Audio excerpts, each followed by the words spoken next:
The book of Exodus.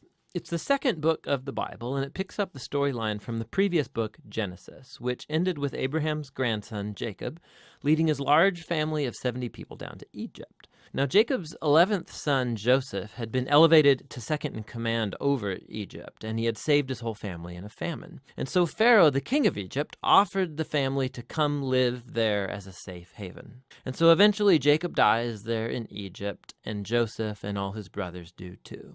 About 400 years pass, and the story of the Exodus begins.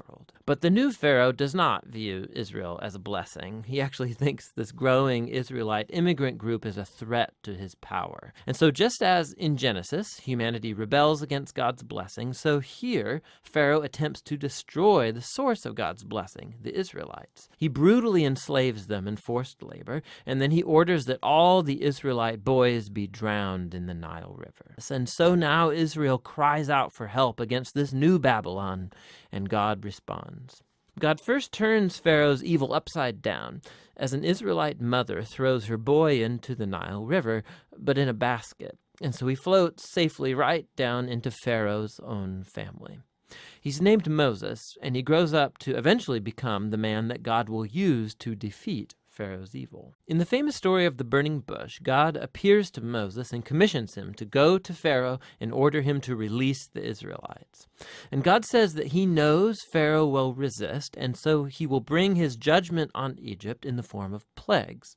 And so in response, God sends the first set of 5 plagues, each one confronting Pharaoh and one of his Egyptian gods. And each time, Moses offers a chance for Pharaoh to humble himself and to let the Israelites go. But after each plague, we're told that Pharaoh either hardened his heart or that his heart grew hard. He's doing this of his own will. And so eventually, it's with the second set of 5 plagues that we begin to hear how God hardened Pharaoh's heart. With the final plague, it's the night of Passover, and God turns the tables on Pharaoh. Just as he killed the sons of the Israelites, so God will kill the firstborn in Egypt with a final plague. But unlike Pharaoh, God provides a means of escape through the blood of the Lamb.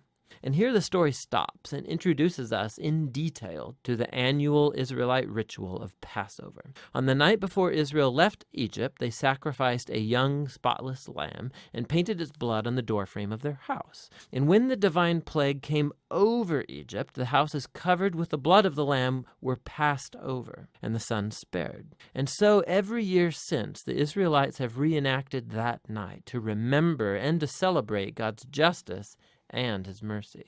But Pharaoh, because of his pride and rebellion, he loses his own son, and he's compelled to finally let the Israelites go free. And so the Israelite slaves make their exodus from Egypt. But no sooner do they leave that Pharaoh changes his mind, and he gathers his army and chases after the Israelites for a final showdown. As the Israelites pass through the waters of the sea safely, Pharaoh charges towards his own destruction.